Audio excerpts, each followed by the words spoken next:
अस्सलाम वालेकुम। जैसा कि लास्ट वीडियो में हमने फेडरल इनकम टैक्स के बारे में थोड़ा सा समझा था और उसमें मैंने मेंशन भी किया था कि अगर आप सिंगल मेंबर एलएलसी ओन करते हैं तो फॉर्म 1120 का प्रोफार्मा और फॉर्म 5472 आप खुद प्रिपेयर करके फाइल कर सकते हैं।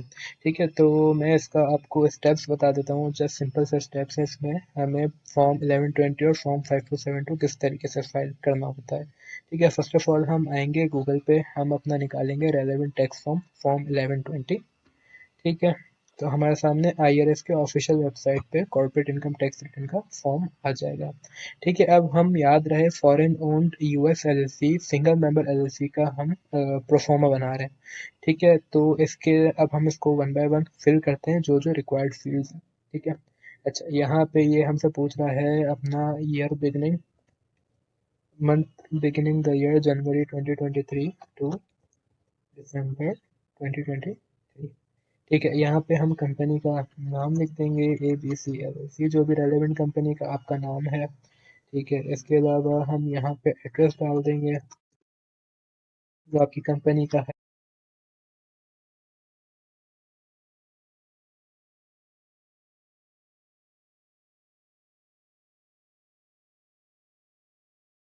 ठीक है, यहाँ पे आपने अपनी कंपनी का एड्रेस डाल दिया और यहाँ पे आपने अपनी कंपनी का सिटी, स्टेट और ज़िप कोड डाल दिया। आपकी कंपनी का जो ईआईएन नंबर आपको एलोकेट हुआ था वो आप यहाँ पे एंटर करेंगे।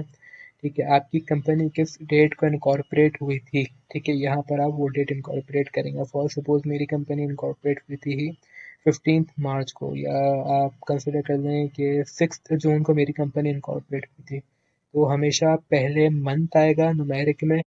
फॉर सपोज अगर हम जुलाई करते हैं तो सेवेंथ, मतलब जो मंथ का न्यूमेरिक में है होता है जुलाई का 7।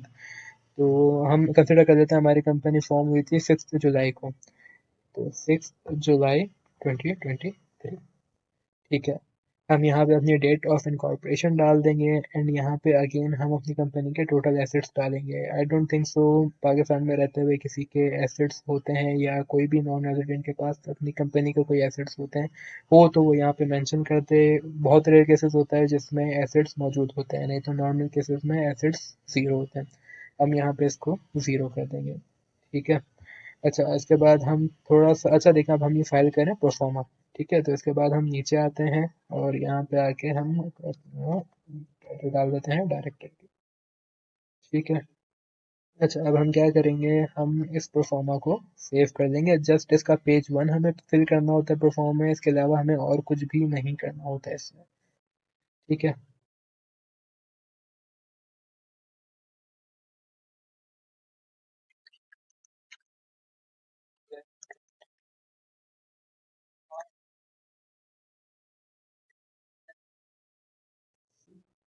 ठीक है, अच्छा एक तो ये हमारा फॉर्म 1120 कंप्लीट हो गया। इसके बाद हमें रिटर्न के टॉप पर जो है ना मेंशन करना होता है कि ये foreign owned US disregarded entity है। तो इसके लिए हम क्या करेंगे, इसके लिए हम सिंपली आएंगे पेजटा पीडीएफ एडिटर पर। आपके पास कोई पीडीएफ एडिटर डाउनलोड है तो आप उससे भी ऐड कर सकते हैं। ठीक है, हम यहाँ पे अपनी पीडीएफ फाइल अपलोड करेंगे।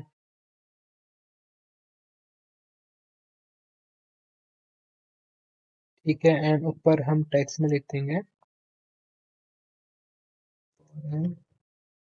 ओन्ड यूएस डी,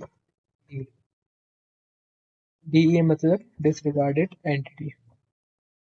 ठीक है, इसको हम थोड़ा सा बोल्ड कर देंगे एंड देन हम इसका कलर कर देंगे रेड। एंड ये हमारे पास हमारा प्रोफोमा रेडी है। ठीक है, अच्छा अब इसमें मैं आपको एक और चीज़ भी बता रहा हूँ। अप्लाई चेंजेस करेंगे एंड देन हम डाउनलोड कर देंगे। ये हमारे पास फॉर्म 1120 का प्रोफोमा रेडी है। ठीक है, अब हमें क्या करना है, हमें इस फॉर्म को प्रिंट करना है। प्रिंट करने के बाद आज की, जिस दिन आपके फॉर्म फाइल करते हैं वहाँ की डेट डालनी है उस दिन की, और यहाँ पे फिजिकल सिग्नेचर करना है। जब आप सिग्नेचर कर लेंगे तो आप इसको रीस्कैन करके अपने पास सेव कर लेंगे, क्योंकि ये रिटर्न जो है आपको, जो ये प्रोफोमा जो है आप फैक्स करते हैं। ठीक है, फैक्स किस तरीके से करना है वो भी मैं आपको बताऊंगा। ठीक है, ये हो गया हमारा फॉर्म 1120। अब जिस तरीके से हमने फॉर्म 1120 गूगल से एक्सट्रैक्ट किया था, इसी तरीके से अभी हम फॉर्म 5472 भी एक्सट्रैक्ट करेंगे गूगल से। ठीक है, ये हमारे पास IRS की वेबसाइट आ गई, हम यहाँ पे जाके फॉर्म अपना एक्सट्रैक्ट कर लेंगे, फॉर्म 5472। ठीक है, यहाँ पे अगेन हम फॉर्म को फिल आउट करेंगे। ये बेसिकली होता है कोई भी US, कोई भी नॉन रेजिडेंट जो कंपनी में 25% या उससे ज़्यादा की शेयर होल्डिंग रखता है, उसके लिए हमें ये फॉर्म IRS के साथ फाइल करना पड़ता है। उसमें कोई प्रॉफिट एंड लॉस नहीं होता, जस्ट डिक्लेरेशन हमें देनी होती है। ठीक है, तो यहाँ पे हम स्टार्ट करते हैं इसकी फिलिंग। जनवरी 2023 टू दिसंबर 2023। ठीक है, हमारी कंपनी का नाम था ABC LLC और हमारी कंपनी का एड्रेस है।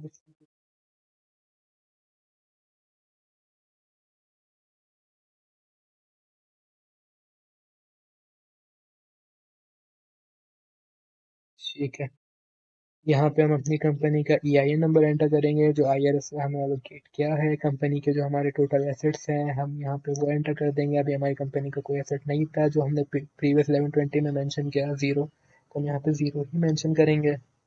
ठीक है, अब यहाँ पे हमारी बिजनेस की एक्टिविटी आती है। ठीक है, तो फॉर सपोज हम हैं ई-कॉमर्स रिटेलर, हम जो है ऑनलाइन मार्केट प्लेस पर सेल करते हैं। ठीक है, तो हमारा होता है sorry, हम यहाँ पर लिखेंगे डिटेलर। अच्छा, ये जो एक्टिविटी कोड है ना, ये बेसिकली कहलाता है नाइक्स कोड, NAICS, नाइक्स कोड कहलाता है। ठीक है, ये आपको किसी भी बिजनेस एक्टिविटी का निकालने के लिए गूगल की हेल्प लेनी होगी। ठीक है, अब आप जाते हैं, अब जैसे मैं लिख देता हूँ कि नाइक्स।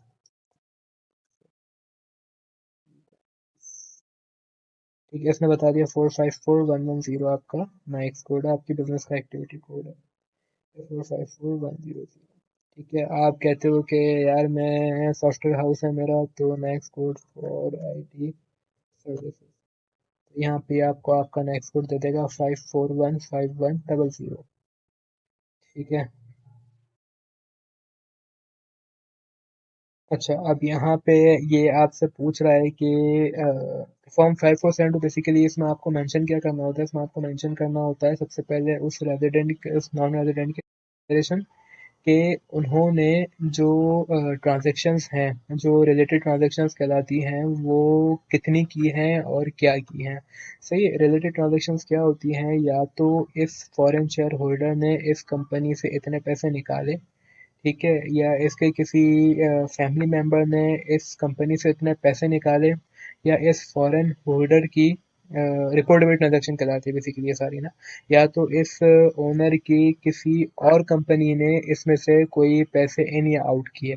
ठीक है, हर केस में यही होगा, या तो मैं फिर से एक्सप्लेन कर देता हूँ, या तो इस ओनर ने डायरेक्टली अपनी इस कंपनी में पैसे डाले या पैसे निकाले। ठीक है, दूसरा हम यहाँ पर ये मेंशन करेंगे कि इसके किसी डिपेंडेंट्स ने, लाइक मदर ने, फादर ने इतने पैसे निकाले या इतने पैसे डाले। ठीक है, थर्ड, इसकी किसी और कंपनी ने इस से कितने पैसे निकाले या कितने पैसे डाले। तो नॉर्मल केसेस में ज़ीरो ही होता है, तो हम यहाँ पे ज़ीरो की फाइलिंग कर देते हैं। ठीक है, यहाँ पे ये पूछ रहा है कि total value of gross payments made और received, yes you are mentioning in this form 5%, तो हम यहाँ पे ज़ीरो करेंगे। ठीक है, टोटल नंबर ऑफ 5472 नॉर्मली एक ही होता है। यहाँ पे भी अगेन सेम सवाल है। और आइए पूछ रहे हैं अगर आप कंसोलिडेटेड फाइलिंग करें, तो नहीं, हम कंसोलिडेटेड फाइलिंग नहीं कर रहे। अगर आप पहली दफ़ा ये फॉर्म 5472 फाइल कर रहे हैं तो आप इसको चेक मार्क कर देंगे। ठीक है, यहाँ पे पूछा total number of part 8 to form 5%। अब देखो, ये पार्ट 1 आ गया, पार्ट 2 आ गया। ठीक है, अब हम जाते हैं पार्ट 8 की तरफ। ठीक है, तो यहाँ पे पूछ रहा है कि आपने पार्ट 8 कॉस्ट शेयरिंग अरेंजमेंट आप कितनी अटैच कर रहे हैं, तो हमारे लिए काम की नहीं है ये, तो हम यहाँ पे 1 ही रखेंगे जो इस फॉर्म के साथ डिफ़ॉल्ट जाती है। ठीक है, यहाँ पे हम इस LLC की कंट्री ऑफ इनकॉर्पोरेशन डाल देंगे, ये कंपनी कहाँ पे इनकॉर्पोरेट हुई हुई है, ये यूनाइटेड स्टेट्स में इनकॉर्पोरेट हुई हुई है। और इसकी डेट ऑफ कॉर्पोरेशन थी हमारी 6 जुलाई 2023।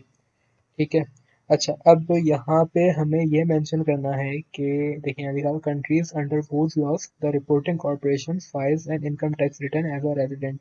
तो ये कंपनी जो है अपना रिटर्न फाइल करती है US में ही। ठीक है, तो यहाँ पे हम लिख देंगे United states.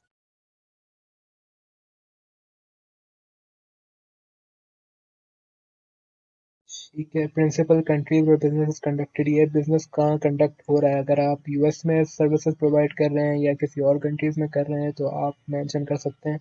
Normally United states ही यहाँ पर हम मेंशन करते हैं। ठीक है। अच्छा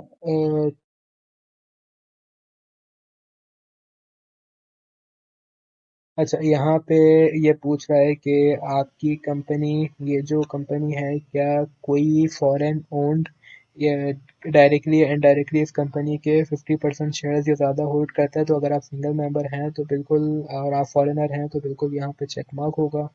ठीक है। ये लाइन नंबर 3 में आपसे पूछ रहा है कि क्या इस कंपनी ने कॉरपोरेशन, अपने आप को एज अ कॉरपोरेशन ट्रीट कराने का एक फॉर्म होता है वो फाइल किया है। तो नॉर्मली केसेस में ये नहीं होता, तो ये हमारे अभी फॉर नाउ काम का नहीं है। ठीक है। अच्छा देखें, थोड़ा सा कॉम्प्लिकेटेड फॉर्म है, तभी मैंने आपको पहले कहा था कि ये चीज़ें आप खुद फाइल ना कीजिएगा।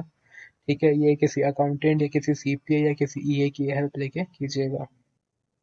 ठीक है। अब यहाँ पे हम 25% शेयर होल्डर का हम डिटेल्स डाल देते हैं। सही, यहाँ पे हम डाल देते हैं किसी भी इंडिविजुअल। ठीक है।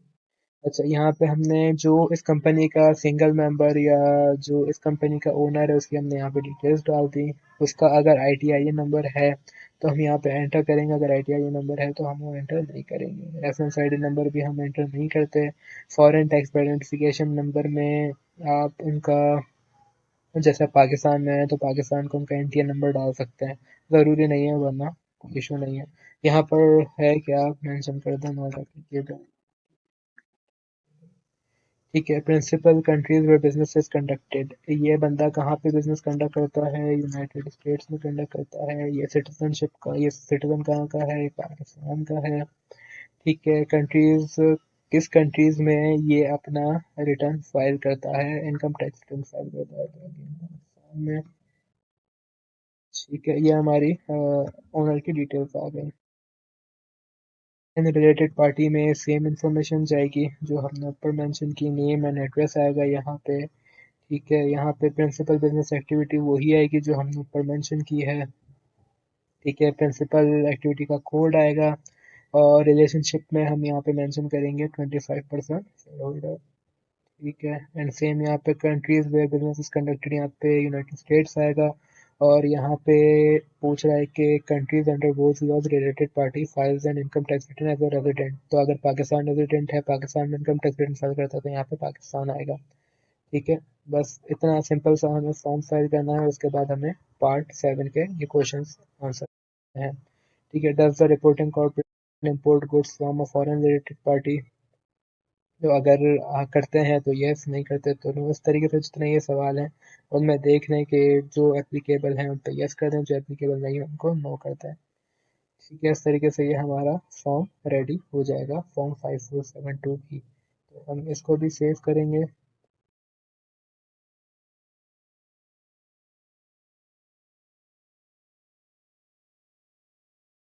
अच्छा, अब हमें क्या करना है, हमने जो जो फॉर्म्स फिल किए हैं, ठीक है, उन्हें हम नॉर्मली, जो फॉर्म्स हमने फिल किए हैं उन्हें हम मर्ज करेंगे। फॉर्म 1120 और फॉर्म 5472 को मर्ज करके हम इसे फैक्स प्लस एक सर्विस है।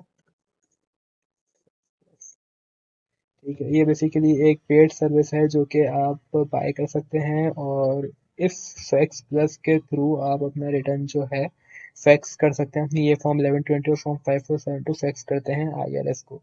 ठीक है।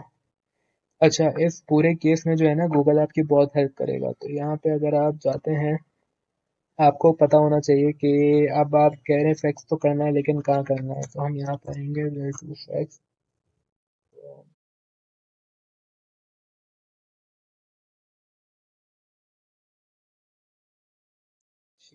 यहाँ आपके पास फैक्स का नंबर आ गया 85561693। आपने इस नंबर पे अपना रिटर्न फैक्स कर देना। ठीक है जी। तो यहाँ पर आज की वीडियो में हमने सीखा है फॉर्म 1120 फॉर्म 5472 की फाइलिंग। मिलते हैं इंशाल्लाह नेक्स्ट वीडियो में। Thank you.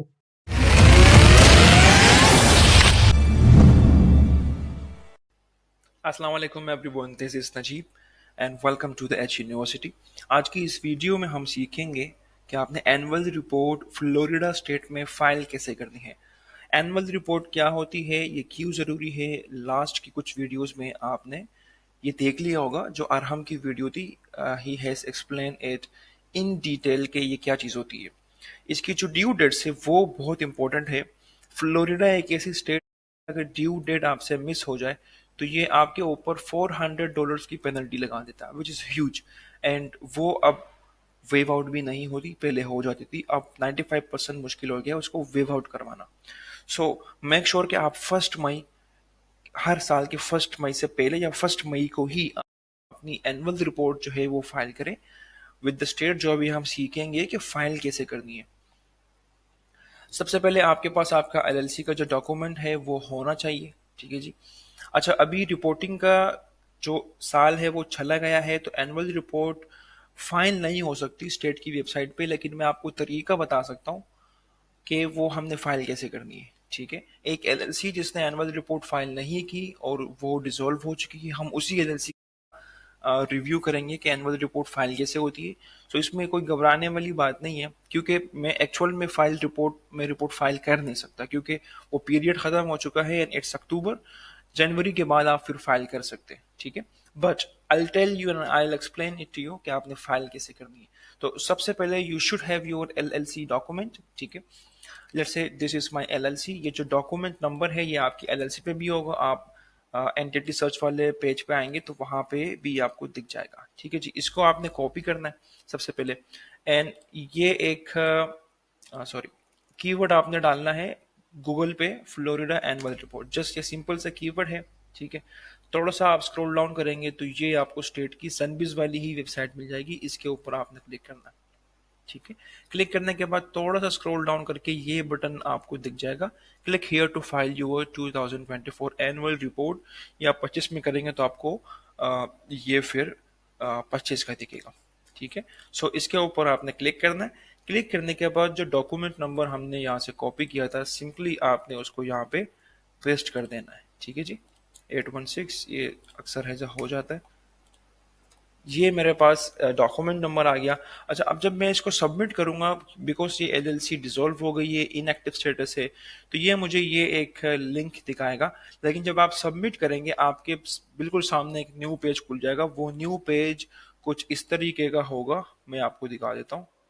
मैं दोबारा डाल रहा हूँ यहाँ पे ताकि वो पेज मेरे पास खुल जाए, ठीक है। वहां पे आप जैसी डॉक्यूमेंट नंबर डालेंगे, सबमिट करेंगे, आपके सामने ये वाला एक पेज खुल जाएगा। जब आप इस पेज को ओपन करेंगे तो फाइलिंग फीस जो है वो यहाँ पे 139 या 140 की होगी, ठीक है जी। ये मेरे पास 238 इसलिए है बिकॉज इसको मैं जो है वो डिसॉल्व हो गई है, इसको मैं रीइंस्टेट करने जा रहा हूँ। करूंगा नहीं, लेकिन just to let you know कि वो annual report same same procedure है, ठीक है जी। अच्छा, सबसे पहले आपने कंफर्म करना है कि ये आपकी ही एंटिटी है, ठीक है। वंस ये कंफर्म हो जाए उसके बाद आपने आना है नंबर 1 पे, review and edit your information. अगर आपकी कोई इन्फॉर्मेशन चेंज हुई है तो वो हमने यहाँ पे चेंज करना होगा। अच्छा, ये यहाँ पे कह रहा है कि आप अपना EIN, जिसको FEI भी कहते हैं, फेडरल एम्प्लॉयर आइडेंटिफिकेशन नंबर, यहाँ पे मैं रिकमेंड करता हूँ कि आप यहाँ पे वो अपडेट नहीं करें। बहुत सारे पब्लिक डेटा पे आप देखेंगे लोगों ने अपना EIN नंबर डाला होता है। EIN नंबर एक कॉन्फिडेंशियल चीज़ है, उसको आप पब्लिक ना करें तो बेहतर है, ठीक है ना। कुछ लोग यहाँ पे वो अपडेट कर है, मैं रिकमेंड नहीं करूँगा। If you want to update it, simply आप एडिट के ऊपर क्लिक करें, यहाँ पे अपना EIN नंबर डालें, ठीक है, और यहाँ पे लिस्टेड अबव कर दें कि ये लिस्टेड है आईआरएस की वेबसाइट पर। अप्लाइड फॉर आएगा तो इट मीन्स कि अप्लाई हुआ है, अभी आपको असाइन नहीं हुआ। एंड सेव जनरल इन्फॉर्मेशन करके आप इसको सेव कर दें। बहरहाल मुझे नहीं करना अपडेट, मैं रिकमेंड भी नहीं करता। उसके बाद आप अपना प्रिंसिपल एड्रेस, जब आप अपनी एलएलसी फॉर्म कर रहे थे तो अगर ये प्रिंसिपल एड्रेस आपने डाला है तो ये तो बाय डिफॉल्ट यहाँ पे आ जाएगा। अगर वो चेंज हुआ है या आप अभी चेंज करना चाह रहे तो यहाँ पे एडिट प्रिंसिपल एड्रेस करके आप यहाँ पे एड्रेस चेंज कर सकते हैं, ठीक है। मुझे नहीं करना, मेरा सेम एड्रेस है, मेरा मेलिंग एड्रेस भी सेम है। रजिस्टर एजेंट नेम सिग्नेचर, अच्छा, यहाँ पे ये रिक्वायर कर रहा है कि आप रजिस्टर एजेंट का जो सिग्नेचर है वो आप यहाँ पे डाल दें। ठीक है, तो वो आप अपने आ, उस वाले रिपोर्ट पे जाएंगे, सॉरी ईमेल पे जाएंगे जहाँ पे आपको रजिस्टर एजेंट की डिटेल्स मिलती, तो वहाँ पे उसका सिग्नेचर होगा। सिंपली इसको आप सेव रजिस्टर्ड एजेंट कर दें। ठीक है, ये यहाँ पे सेव हो जाएगा। रजिस्टर एजेंट इन्फॉर्मेशन, अगर उनकी इन्फॉर्मेशन चेंज हुई है, लाइक ये इन्फॉर्मेशन चेंज ऐसे हो सकती है कि आपने रजिस्टर एजेंट चेंज कर लिया हो कंप्लीटली, आपने परचेज किया था एबीसी से, भी आपने एक्स वाई जी से परचेज कर लिया, तो वो यहाँ पे नाम भी चेंज करना होगा, उनका एड्रेस भी चेंज करना होगा। ठीक है जी, name and address of person, जो आपका ऑनर है इस कंपनी के अंदर, उसका नेम और एड्रेस में अगर कोई तब्दीली हुई है या नहीं हुई, या अभी आप करना चाह रहे हैं, तो यहाँ पे आप एडिट और डिलीट के ऊपर कर सकते हैं। Annual report is the best way to make changes in your LLC. Certificate of amendment file करने की जरूरत नहीं होगी आपको। आपको अगर ये इस कंपनी में लेटर ऑन कोई डायरेक्टर ऐड हुआ है, तो आप उसको इस बटन से ऐड कर सकते हैं। सिंपल सा बटन है, आपने इसके ऊपर क्लिक करना है। ठीक है, यहाँ पे टाइटल ऑप्शनल है, डाल भी सकते हैं आप। AMBR डाल दे तो बेहतर है, फर्स्ट नेम लास्ट नेम, अगर कोई ऑर्गेनाइजेशन है तो उस एंटिटी का नाम।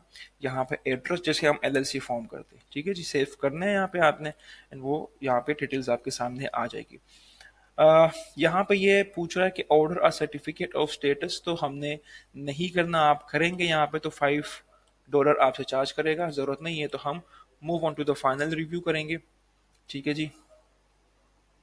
अच्छा, यहाँ पे ये अभी रिमूव नहीं हो रहा, पहले ये ऐसे नहीं होता था, तो हम इसको करेंगे क्या कि हम यहाँ पे नॉट एप्लीकेबल करके इसको सेव कर देंगे। ठीक है, तो बाय डिफॉल्ट यहाँ पे नॉट एप्लीकेबल आ जाएगा, and you don't have to put your EIN number. ठीक है, अब करते हैं move on to the final review.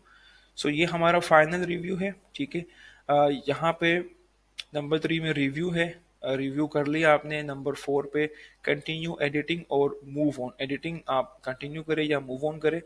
मैं कहूँगा कि नो कंटिन्यू एडिटिंग, मतलब मुझे यहाँ पे अगर कोई चीज़ एडिट करनी है तो मैं इस बटन के ऊपर क्लिक करके इनको एडिट कर पाऊंगा। मुझे नहीं करनी, all is good.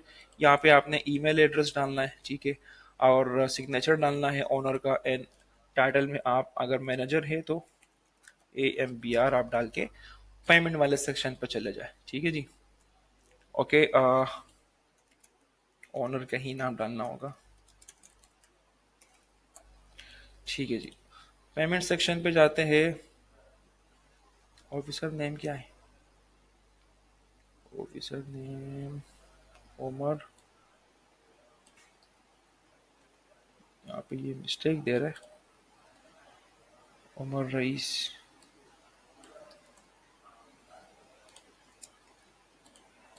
Let's see, नाम अभी ठीक है, आई गेस ठीक होगा। ठीक है जी, ऑनर का नाम डाल देना है जिस तरह फाइल में है। यहाँ पे 238.75 आ रहा है, आपके पास 138.75 कुछ आ रहा होगा।